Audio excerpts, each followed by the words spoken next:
The mapping of electron behavior in graphene using ultrafast lasers provides valuable insights into the potential impact on next-generation electronic devices. Greetings to everyone.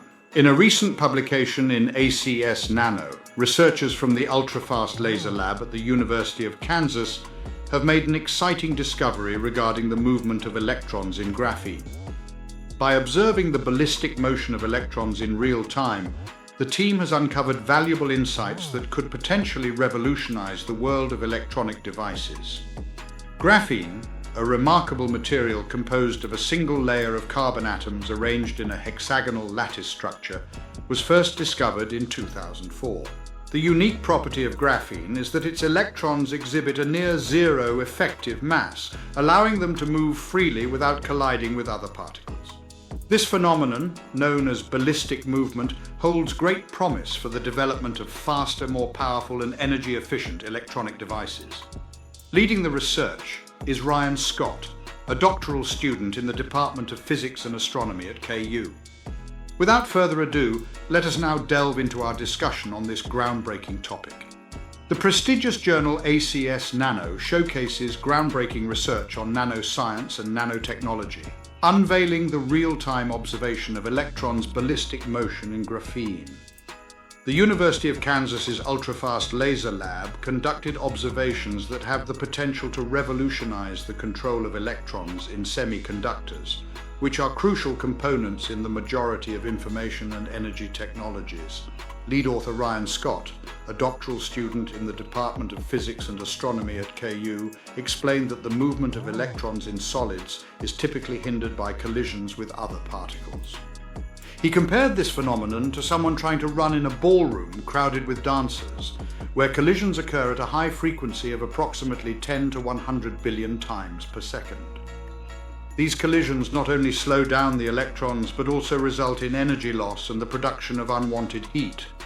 In the absence of collisions, electrons would be able to move freely within a solid, much like cars on a freeway or ballistic missiles through the air. This unobstructed movement is known as ballistic transport. Under the guidance of Professor of Physics and Astronomy Hui Zhao, Scott conducted the laboratory experiments. Assisting them in their research was Pavel Valencia Acuna, a former doctoral student at KU, who is currently working as a postdoctoral researcher at the Northwest Pacific National Laboratory.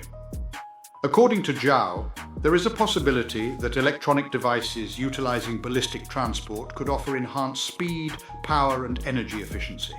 According to Zhao, the existing electronic devices we use today, like computers and phones, rely on field effect transistors made of silicon.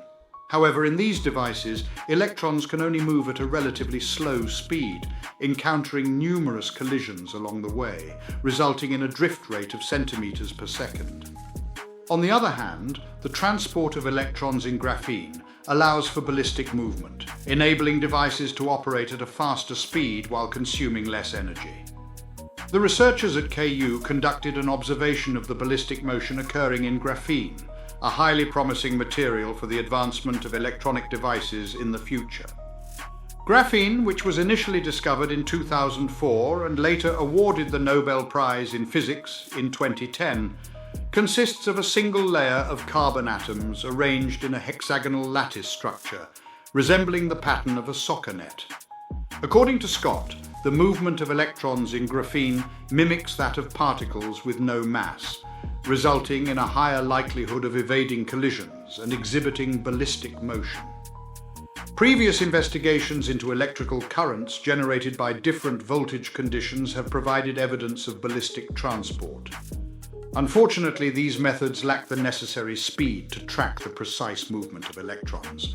The analogy provided by the researchers likens electrons in graphene, or any other semiconductor, to students confined in a crowded classroom, unable to move freely due to the lack of available desks. However, when exposed to laser light, electrons are temporarily liberated from their designated spots, creating what physicists refer to as holes. According to Zhao, light has the ability to supply energy to an electron, granting it the freedom to move unrestrictedly. This can be likened to a student being given permission to rise from their seat and wander.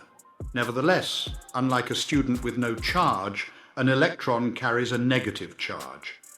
Once the electron has vacated its seat, the seat becomes positively charged and swiftly pulls the electron back, leading to a depletion of mobile electrons, similar to the student retaking their seat. The movement of electrons in graphene is hindered by its superlight nature, causing them to lose mobility in a mere 1/1,000,000th of a second. This brief duration poses a significant obstacle to studying their behavior. To overcome this challenge, scientists at KU devised a solution, a specially engineered structure comprising 4 layers. 2 graphene layers are sandwiched between 2 single-layer materials, namely molybdenum disulfide and molybdenum diselenide. By implementing this approach, we successfully directed the electrons towards a specific graphene layer while ensuring their presence in the other graphene layer. Scott explained that the electrons were effectively segregated by utilizing 2 layers of molecules, which only amounted to a combined thickness of 1.5 nanometers. This confinement compelled the electrons to remain mobile for approximately 50 trillionths of a second, providing ample time for the researchers to analyze their movement using ultrafast lasers that operate at speeds as swift as 0.1 trillionth of a second. By employing a laser spot of utmost precision, the researchers unleash a group of electrons from their sample. Subsequently, they track the movement of these electrons by analyzing the reflectance of the sample, which corresponds to the proportion of light that is reflected. According to Scott, our ability to perceive most objects is due to their ability to reflect light into our eyes. The level of brightness of an object is directly proportional to its reflectance, while dark objects absorb light, resulting in heat accumulation, as seen with dark clothing during the summer.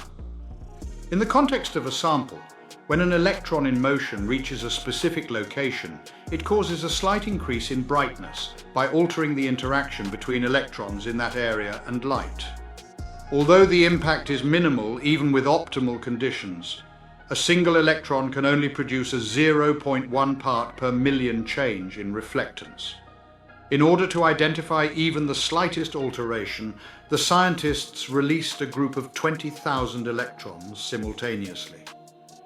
Employing a laser probe to bounce off the sample and gauge its reflectance, they conducted this procedure a staggering 80 million times for each data point.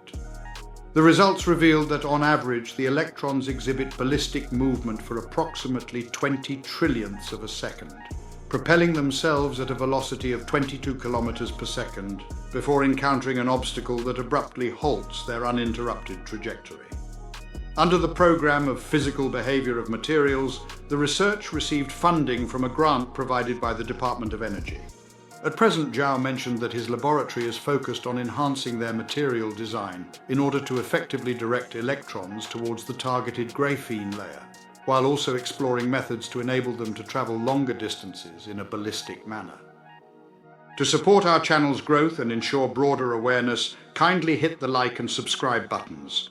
This will help us reach more individuals and disseminate valuable information. Thank you in advance.